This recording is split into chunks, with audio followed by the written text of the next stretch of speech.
Negativity is the easiest addiction in the world.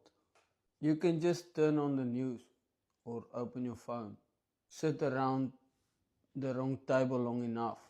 Negativity gets passed around like it's completely normal.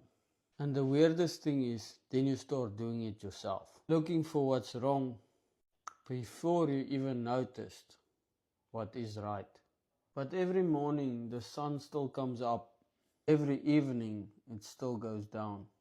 Life keeps giving us another day in between.